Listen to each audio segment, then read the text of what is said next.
ഇതെന്റെ അവസാനത്തെ കച്ചിത്തുരുമ്പ. ഇതില്ലെങ്കിലും എനിക്ക് രക്ഷപ്പെടണം. നിങ്ങളൊക്കെ പോയി വലിയ നിലകളിലായി.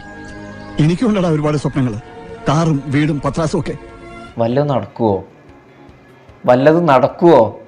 ഒന്നുകിൽ ഞാനിത് പിടിച്ചു കയറും, രക്ഷപ്പെടും. ഇല്ലെങ്കിൽ ഇതോടെ ഞാൻ ഇവിടെ ഇല്ലാതാകും. ജൂലൈ 1-ാം തീയതി ലിസ്റ്റ് ചെയ്യും, ജൂലൈ 14-ാം തീയതി ലിസ്റ്റ് ചെയ്യുന്നൊക്കെ പറഞ്ഞ് കുറെ എണ്ണം നടക്കുന്നുണ്ട്.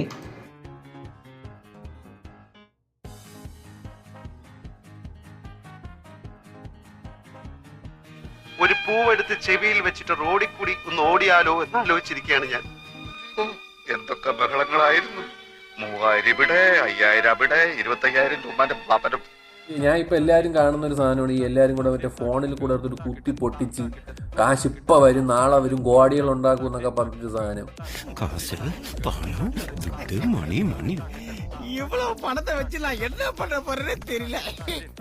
എടേ അത് ചെയ്യുന്നത് എനിക്ക് അറിഞ്ഞൂടാ. എനിക്ക് സത്യം പറഞ്ഞാൽ അതൊരു വളരെ ഷേഡി ആയിട്ടുള്ള ഒരു സാധനമായിട്ടാണ് ഫീൽ ചെയ്യുന്നത്.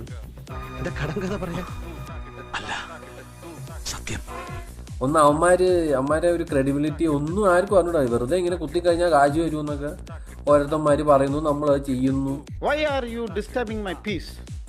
കുറച്ച് നോക്കിയും കണ്ടും ചെയ്യാൻ ശ്രമിക്കുക എന്നാണ് എനിക്കിവിടെ പറയാനുള്ളത്. അവസാനം എന്തെങ്കിലും പറ്റി കയറ്റി അവസാനം അമ്മ അയ്യോ എന്ന് വിളിച്ചിട്ട് ഒരു കാര്യമില്ല. ഒരു കുഴപ്പമുണ്ടാക്കിയല്ല, അടങ്ങി ഒതുങ്ങി നോളാം.